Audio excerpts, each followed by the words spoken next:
그들이 이 말을 듣고 라는 제목으로 계속해서 말씀을 나누도록 하겠습니다. 나는 하나님의 말씀을 듣고 어떤 반응을 합니까? 회개합니까? 아니면 말씀을 듣고 분노합니까? 우리는 하나님의 말씀이 내게 주어질 때 그 말씀이 내 마음에 찔림이 있다면 회개하는 은혜가 있기를 원합니다. 스데반의 설교가 2절부터 53절까지 나오게 되는데, 스데반은 아브라함부터 시작하여 예수님까지 언급을 하고 있습니다. 스데반의 설교를 들은 사내들인 공회원들이 어떻게 반응했는지 살펴보므로 큰 은혜가 임하는 복된 시간, 말씀 충만, 은혜 충만, 성령으로 충만한 시간 되기를 원합니다. 그들이 이 말을 듣고 마음에 찔려 그를 향하여 이를 갈았다라고 말씀하십니다. 54절에 그들이 이 말을 듣고 마음에 찔려 그를 향하여 이를 갈거늘이라고 말씀을 하십니다. 여기서 그들은 사내들인 공회원들인데, 그들이 스데반을 통해서 하나님의 말씀을 들을 때에 마음에 찔림이 있었으나 그들은 뭐 하지 않았을까요? 회개하지 않았습니다. 그리고 이를 갈았다고 그랬어요. 이를 간 건 뭘 말한다고 그랬어요? 분노한 것을 말한다. 그래서 우리가 하나님의 말씀을 듣고 마음에 찔림이 있다면 회개해야 한다라는 것을 알 수 있습니다. 그들은 말씀을 듣고 찔림이 있었으나 회개하지 않고 분노한 모습을 보게 됩니다. 우리는 결코 그러한 일이 없기를 원합니다. 다 같이 해볼까요? 하나님의 말씀이 내게 찔림을 줄 때 회개하고 돌이킵시다. 우리 모두가 하나님의 말씀이 내게 주어질 때에 그 말씀을 통하여 은혜 받고 찔림을 받고 회개하는 그러한 은혜가 있기를 원합니다. 회개하는 것이 복입니다. 회개하는 것이 은혜입니다. 말씀에 대해서 반응하기를, 분노하고 하나님의 말씀에 대해서 그것을 받아들이지 아니하면 우리가 가시채 뒷발질하는 것과 똑같습니다. 탱자나무가 우리 지역에는 있나 모르겠어요. 탱자나무 잘 아시죠? 뭐가 많아요? 가시가 많습니다. 근데 탱자나무를 뒤로 하고 계속 뒷발질 해봐요. 그러면 어떻게 되죠? 아플 뿐만 아니라 뭐가 날까요? 피가 납니다. 가시채 뒷발질하는 게 뭐냐면 바로 말씀을 듣고 찔림이 있으나 회개하지 않고 분노하는 모습인 거예요. 그래서 회개하지 않아서 분노하는 그런 모습은 우리가 이익될 게 하나도 없는 거예요.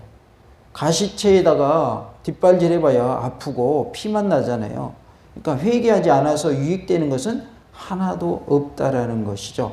오히려 회개할 때에 제사함이 있고 제사함을 받을 때에 구원함이 있는 줄로 믿습니다. 그래서 죄가 있다면 우리가 뭐하고?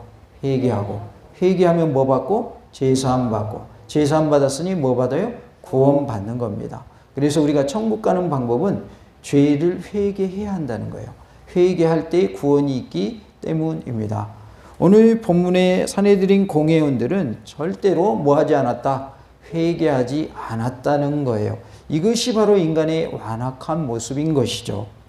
이제 너희는 그 의인을 잡아준 자요 살인한 자가 되나니라고 52절에 말씀을 합니다. 혹자는 스데반이 50절 다음에 설교를 잠시 중단했다가 51절의 말씀을 다시 시작했다 주장하는데, 그러나 설교의 내용이나 어투가 좀 달라졌다고 해서 설교가 중단되었다고 단정 지을 수는 없습니다. 특히 성령님이 충만하여 거침없이 설교하던 스데반이 뚜렷한 이유 없이 설교를 중단했을 리가 없기 때문입니다.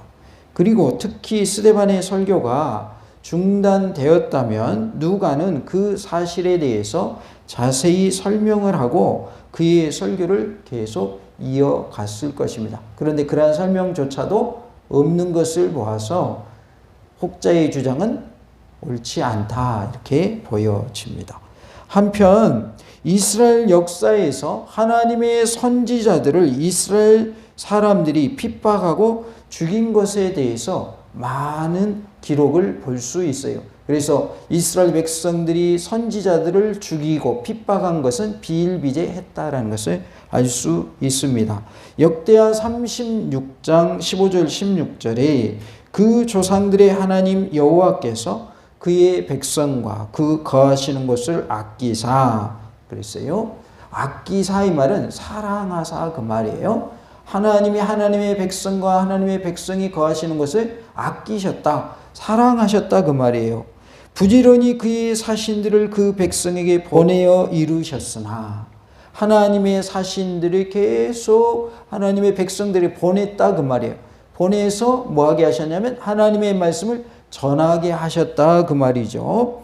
그의 백성이 하나님의 사신들을 비웃고 하나님의 백성들이 하나님이 보낸 하나님의 사신들을 뭐 했어요? 비웃었다라는 거예요. 하나님의 말씀을 전하는 하나님의 종들을 뭐하지 말자, 비웃지 말자라는 것을 말씀을 통해서 알 수 있고요. 그의 말씀을 멸시하며 그랬어요. 하나님의 말씀을 멸시했다는 거예요. 하나님의 사신들을 통해서 하나님의 복음을 전하는 자들을 통해서 들리는 그 말씀이 하나님의 말씀에도 불구하고 그 말씀을 뭐 했다? 멸시했다는 거예요. 그러기에 우리는 하나님의 말씀을 뭐 하면 안 된다? 멸시하면 안 된다라는 것입니다. 그의 선지자를 욕하여 그랬어요. 하나님의 말씀을 전하는 자를 뭐 했다? 욕했다라는 거예요. 그렇기 때문에 이들은 무엇을 했느냐? 하나님의 사신들을 비웃고 그의 말씀들을 멸시했고 그의 선지자를 욕했다라고 말씀을 하고 있어요. 여호와의 진노를 그의 백성에게 미치게 하여 회복할 수 없게 하였으므로 라고 말씀을 합니다. 그들의 그러한 행위가 하나님의 진노를 샀다. 그래서 그 진노가 누구에게 미치게 했다? 백성들에게 미치게 했다라고 말씀을 하고 있어요. 그리하여 뭐 할 수 없는 상황까지 되어버린 거예요. 회복할 수 없는 상황까지 되어버렸다. 그만큼 하나님의 진노가 컸다는 거예요? 작았다는 거예요? 진노가 컸다 그 말이죠. 그러니까 회복이 어려운 것이죠. 우리의 몸에 질병이 있어도 그것이 정도가 어떠냐에 따라서 고칠 수도 있고 고칠 수 없는 상황도 있죠. 초기에 어떤 질병이 발견됐다 그러면 뭐 하기가 쉬워요? 고치기가 쉽습니다. 그런데 중병이 돼버렸다. 발견하는 것이 좀 늦어가지고 그럼 고치기 쉽습니까? 어렵습니까? 정말 어렵습니다. 하나님이 기적적으로 고쳐주시면 가능한 일이긴 하지만 쉽지가 않아요. 그래서 질병을 언제 발견하는 것이 좋다? 초기에 발견하는 것이 좋다. 그래서 나라에서는 2년마다 한 번씩 뭐 하도록 합니까? 건강검진을 하도록 하죠. 무슨 차원에서? 예방 차원에서 그렇게 하는 것이죠. 미리 찾아내서 예방하자라는 의미에서 그렇게 하고 있는 것인데요. 회복할 수 없을 정도로 하나님의 진노가 컸다라는 것을 알 수가 있습니다. 느헤미야 9장 26절에는 그들은 순종하지 아니하고 주를 거역하며 그랬어요. 우리는 순종하는 자가 되어야 할 줄로 믿습니다. 순종하지 아니하여 하나님을 거역하는 일이 없기를 원합니다. 주의 율법을 등지고 그랬어요. 하나님의 말씀을 등지지 마시고 하나님의 말씀을 어떻게 해야 될까요? 가까이 하시기 바랍니다. 다 같이 합시다. 하나님의 말씀을 가까이 합시다. 하나님의 말씀을 가까이 하시기 바랍니다. 그러면 하나님의 말씀이 충만한 역사가 나타날 줄로 믿습니다. 그래서 하나님의 말씀이 내 안에서 역사하고 또 나의 삶 속에서 하나님의 말씀과 늘 함께함을 통하여서 늘 말씀 충만, 은혜 충만, 성령님으로 충만하여서 하나님의 은혜 가운데 승리하며 사시는 놀라운 은혜가 있기를 원합니다. 주께로 돌아오기를 권면하는 선지자들을 죽여 그랬어요. 주님께 돌아오라고 권면했어요. 선지자들이 주님께 돌아오라고 했는데 이들은 주님께 돌아옵니까? 돌아오지 않았습니까? 돌아오지 않았다는 거예요. 우리 모두가 회개하여 하나님께 돌아오는 그러한 은혜가 있기를 원합니다. 선지자들을 죽여 주를 심히 모욕하였나이다 그랬어요. 하나님이 보내신 선지자들, 하나님이 보내신 하나님의 사신들을 죽여가지고 누구를 모욕했다? 그 선지자를 보낸 하나님을 모욕했다라는 거예요. 그러니까 선지자도 누가 보내신 거라? 하나님이 보내신 거라는 것을 말씀하고 있어요. 하나님이 보내신 하나님의 선지자들을 죽임으로 그 선지자들을 보낸 하나님을 모욕했다라는 것입니다. 예레미야 2장 30절에 내가 너희 자녀들을 때린 것이 무익함은이라고 말씀을 하고 있어요. 하나님께서 경고하실 때에 자녀들을 통해서 경고하시는 경우가 있다 그 말이죠. 그런데 자녀들을 때렸는데 그것이 무익하게 됐다. 원인이 뭔가, 이유가 뭔가 봤더니 그들이 징계를 받아들이지 아니함이라 그랬어요. 자녀들을 하나님이 때리셨는데도 불구하고 그들이 징계를 받아들이지 않았다. 그 말은 회개하지 않았다 그 말이에요. 아, 하나님이 내게 징계하신 거구나. 내가 잘못한 것이 있나 보다 하고 회개한 것이 아니라 오히려 아무런 반응이 없었다.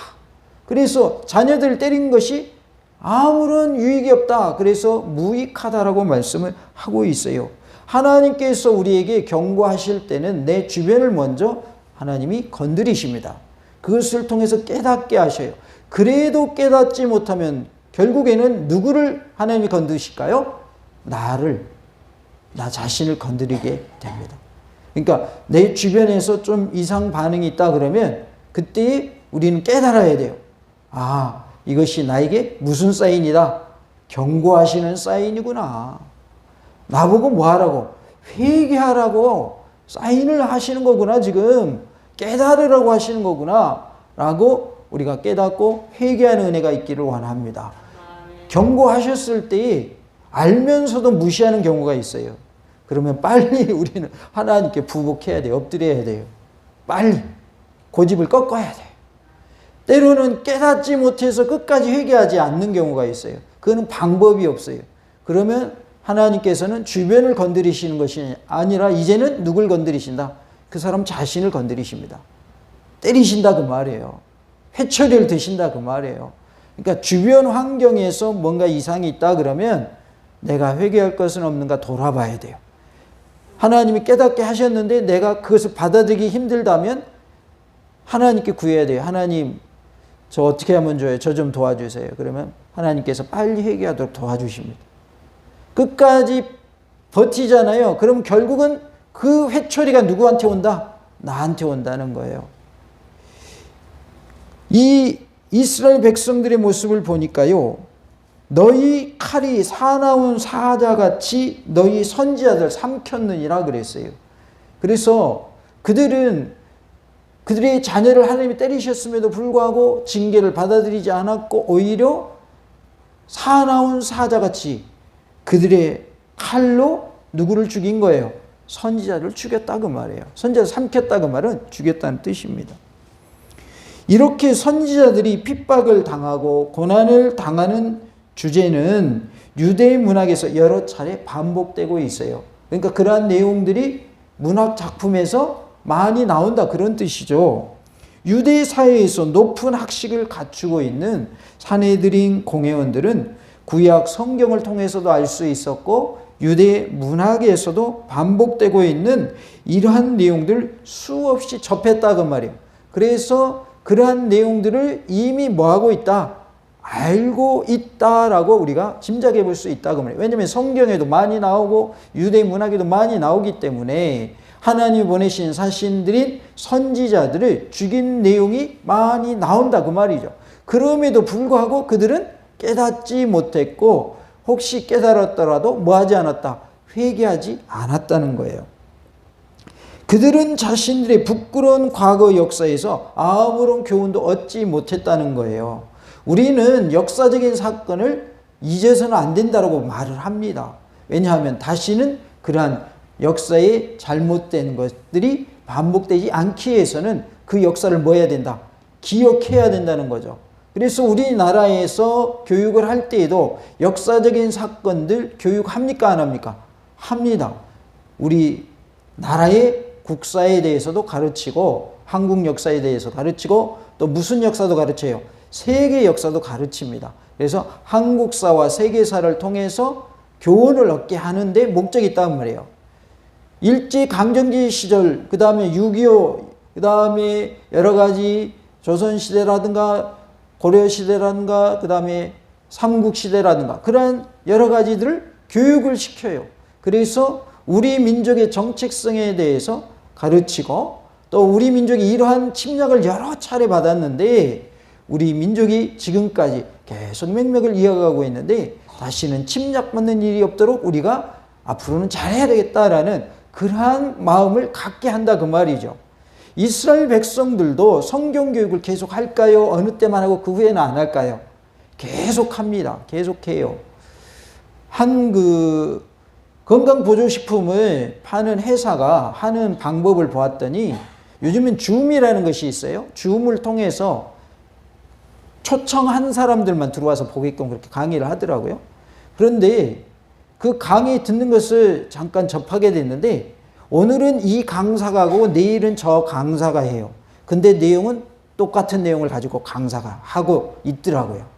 어제 들은 내용을 오늘 또 다른 강사가 하는 거예요. 똑같은 내용이지만 강사에 따라서 말하는 그 방법이 살짝씩 다르고 내용이 살짝씩 다르지만 전체적인 내용은 똑같더라 그 말이에요. 똑같은 내용을 뭐 하더라? 반복하더라 그 말이에요. 반복하더라. 우리가 하나님의 말씀을 알지만 하나님의 말씀을 뭐 해야 돼요? 반복해서 들어야 돼요. 아니까 안 들어도 되는 게 아니에요. 그리고 성경 공부하는 그러한 프로그램을 가지고 그러한 단체들에서 교육시키는 경우도 있는데 똑같은 내용을 가지고 계속 반복 교육시키는 것을 볼 수가 있어요. 한 번 배웠으니까 다시 안 하는 게 아니에요. 똑같은 내용을 가지고 계속 반복 교육시켜요. 그래가지고 반복 교육을 해서 어느 과정을 거치면 그 다음에 강사로 서게 하고 강사 중에서도 더 높은 단계 강사 또 레벨이 있어가지고 그 위에 또 올라가서 더 큰 레벨의 강사가 돼서 이 지역에서만 강사를 했다면 전국적으로 나가서 강사할 수 있도록 자격을 주는 그런 식으로 반복 교육이 되더라고요. 그럼에도 불구하고 그 내용 다 알까요? 모를까요? 다 아는 게 아니에요. 자기가 공부해서 그 중에서 이것이 중요하니까 이것을 내가 강사로 섰을 때에 강조해야 되겠다 해서 내용은 줄기는 같을지 모르지만 강사마다 다르게 표현을 한다 그 말이에요. 마치 건강보조식품을 파는 회사가 오늘 내용, 내일 내용 똑같지만 강사에 따라서 약간씩 다르게 표현하는 것처럼 주된 내용은 똑같아요. 그래서 듣는 사람들은 어제 듣고 오늘 듣고 내일 듣고 계속 듣잖아요. 그러면 자기도 이제 나중에 뭐 할 정도가 되는 거예요. 강사할 정도가 되는 거예요. 왜요? 계속 들었잖아요. 계속 들었잖아요. 하나님의 말씀 우리가 아무리 많이 알아도 자주 들어야 내 것이 되는 것이지 한 번 들었다고 해서 다 아는 게 아니에요. 그리고 공부 잘하는 학생들도 예습과 복습을 해서 공부 잘하는 것이지 한 번 싹 보고 다 기억하는 게 아니에요. 그래서 하나님의 말씀은 무슨 교육이 필요하냐? 반복 교육이 필요하다. 아는 말씀도 또 들어야 되는 거예요. 그래야 그것이 내 것이 되는 거예요. 하나님의 말씀이 내 마음에 새겨지게 되는 거예요. 그리고 입술을 열었다면 뭐가 나오게 되어 있고 말씀이 나오게 되어 있어요. 그래서 우리는 말씀 듣는 거, 또 말씀을 입으로 고백하는 거, 말씀을 또한 전하는 거, 이러한 것들이 반복 교육이 이루어져서 나의 삶 속에서 말씀으로 충만한 은혜가 있기를 원합니다. 사도행전에 보니까 말씀이 왕성하여 부흥했다 그랬죠. 믿는 제자의 수가 더 많아졌다.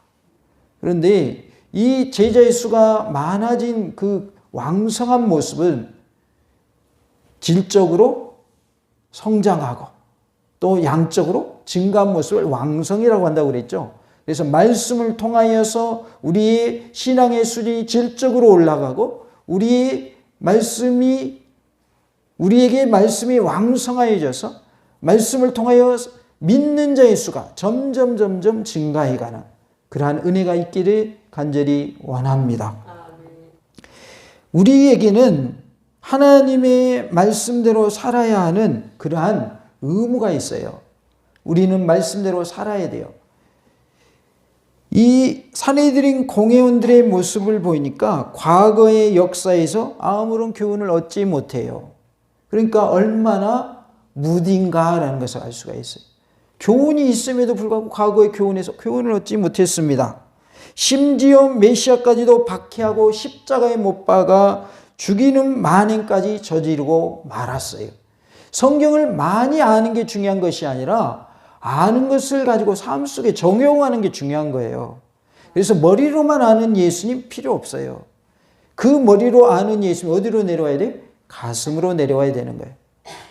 머리로 지식적으로 아는 것으로는 천국 못 가는 거예요. 내 마음속에 믿어져야 되는 거예요. 그래야만 천국 갈 수가 있는 것이죠. 그래서 성경을 많이 아는 성경 박사가 천국 가는 게 아니라 예수를 믿는 믿음을 가지고 있는 사람이 천국 가는 것이죠. 그래서 어린아이일지라도 천국 갈 수 있는 것이고 노인일지라도 천국 갈 수 있는 거예요. 누구든지 예수를 믿는 믿음만 소유하고 있다면 다 천국의 복을 누리는 줄로 믿습니다. 스데반은 조상들이 선지자들을 살해했던 것 같이 그들이 선지자들의 예언대로 오신 메시아를 살해한 무리임을 폭로하였습니다. 그러니까 그들의 조상들이 선지자를 죽였잖아요. 그리고 선지자를 통해서 오시리라고 예언된 메시아가 오셨는데 그 메시아를 지금 스데반 당시에 산헤드린 공회원들이 누구를 죽였다? 예수를 죽였다는 것이죠. 그러니까 너희 조상들이 선지자를 죽인 것처럼 너희는 메시아를 죽인 자들이다. 별 차이가 없다. 너희의 조상이나 너희나 사람 죽인 것은 똑같다. 이렇게 말하고 있는 것이죠. 특별히 메시아를 죽인 그러한 엄청난 일을 그들은 행하고 말았습니다. 53절이 너희는 천사가 전한 율법을 받고도 지키지 아니하였도다 하니라 그랬어요. 천사가 전한 율법이란 천사의 중보로 이스라엘 백성에게 전해진 율법을 말하고 있어요. 그래서 천사를 통해서 전해진 율법을 말하는데 갈라디아 3장 19절 그런즉 율법은 무엇이냐 범법함으로 더해진 것이라 천사들을 통하여 한 중보자의 손으로 베푸신 것인데 약속하신 자손이 오시기까지 있을 것이라 라고 말씀을 합니다. 율법이 천사들을 통해서 주어질 것인데 오시리라 약속한 그 자손이 오실 때까지 율법은 있을 것이다. 하나님의 말씀은 있을 것이다 라고 말을 합니다. 신명기 33장 2절뿐만 아니라 구약 성경의 다른 부분에서도 율법 전수 과정에서 천사들이 중보 역할을 담당한 것으로는 묘사되어 있지 않습니다. 그래서 구약에서는 천사들을 통하여 하나님의 말씀이 전해진다는 표현이 안 나온다라는 것입니다. 신명기 33장 2절에 그가 일렀으되 여호와께서 시내산에서 오시고 세일산에서 일어나시고 바란산에서 비추시고 1만 성도 가운데에 강림하셨고 그의 오른손에는 그들을 위해 번쩍이는 불이 있도다 라고 말씀을 하고 있어요. 그래서 하나님의 말씀이 주어지는 상황 속에서 누구의 역할은 없었다. 구약의 표현에 의하면 천사의 역할은 없었다는 것입니다. 신약 시대에 이르러서 이러한 사상이 보편화된 것으로 짐작되어집니다. 천사를 통해서 말씀이 주어졌다. 이렇게 신약 시대에 이러한 사상이 보편화된 것으로 보여지는데요. 히브리서 2장 2절에 천사들을 통하여 하신 말씀이 경고하게 되어 모든 범죄함과 순종하지 아니함이 공정한 보응을 받았거든 이라고 말씀하고 있어요. 그래서 여기서는 어떻게 표현하냐면 천사들을 통하여 말씀하여 주셨다라고 표현하고 있고요. 모든 범죄함과 순종하지 아니함이 공정한 보응을 받았다. 그러니까 보응을 받았다고 하는 건 뭐죠? 심판받았다고 말이죠. 범죄함에 대해서 그리고 순종하지 아니한 것, 불순종한 것에 대해서 보응을 받았다, 심판을 받았다라고 말씀을 하고 있어요. 그렇기 때문에 우리는 범죄하지 말아야 할 줄로 믿습니다. 그리고 순종하는 자가 되어야 할 줄로 믿습니다. 아마도 바울이나 히브리서 저자는 율법이 복음보다 계시 차원에서 열등하다는 의미로 율법 수여에 있어서 천사의 중보 개념을 수용했을 것으로 보여집니다. 그래서 율법과 복음 중에 계시의 차원에 있어서는 복음이 더 위에 있다라는 것을 표현하기 위해서 이렇게 말씀하지 않았는가 이렇게 보여집니다. 55절에 보면 스데반이 성령 충만하여 그랬어요. 이미 여러 차례 언급한 바 있는데요. 6장 3절, 5절, 8절, 15절에 언급했는데 이 성령으로 충만하다고 하는 표현은 분노한 청중과는 완전히 대조적인 스데반의 모습을 부각시켜 주고 있습니다. 산헤드린 공회원들 앞에서 지금 스데반이 설교한 거거든요. 산헤드린 공회에 끌려가가지고 잡혀가가지고 그 스데반의 설교를 듣고 있던 청중들은 분노했지만 반대로 스데반은 뭐했다? 성령님으로 충만했다라는 것을 부각시켜 주고 있습니다. 즉 스데반의 공고적 설교에도 불구하고 완악함을 버리지 않은 청중들과는 반대로 성령님의 성품으로 변화된 스데반의 모습을 누가는 간략하게 보여주고 있습니다. 그래서 우리 또한 성령님의 성품으로 변화되는 그러한 은혜가 있기를 원합니다. 성령님으로 성품으로 변화된 것을 우리는 뭐라고 표현하는 거예요? 성령님으로 충만해졌다 이렇게 말하는 것이죠. 그래서 성령님의 성품이 나의 성품이 되어서 성령님의 성품으로 살아가는 성령님으로 충만한 삶이 다 되시기 바랍니다.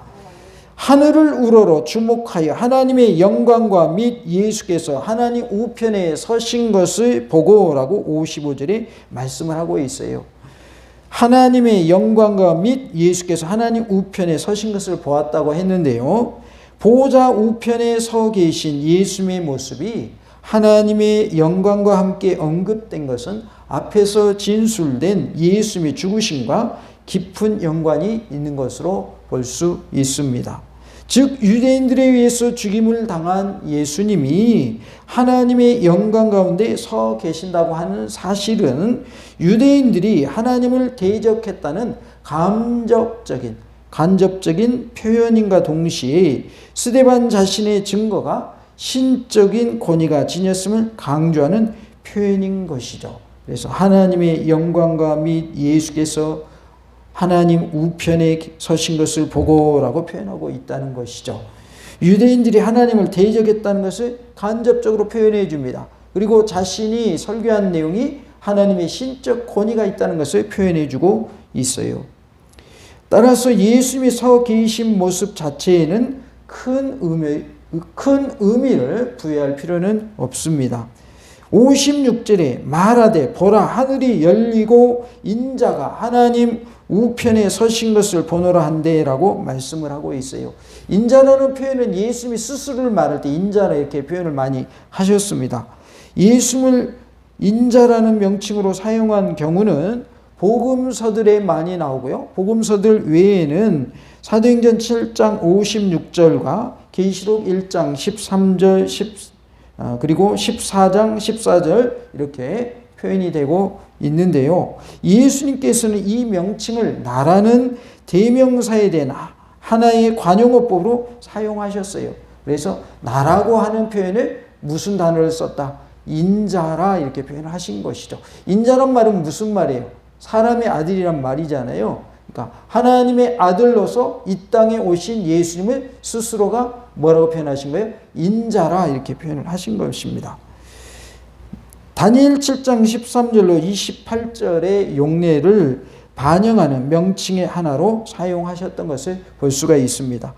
우리는 하나님의 말씀을 듣고 마음에 찔림이 있을 때에 회개해야 합니다. 우리 모두가 회개하는 은혜가 있기를 원합니다. 회개할 때 제사함이 있고 제사함 받은 자가 구원함을 받습니다. 그러기에 우리는 하나님의 말씀이 내게 주어질 때 마음에 찔림이 있다면 반드시 회개하여 제사함 받고 구원함을 얻는 복을 누리는 놀라운 은혜가 있기를 간절히 원합니다. 다 같이 해볼까요? 하나님의 말씀을 듣고 마음에 찔림이 있다면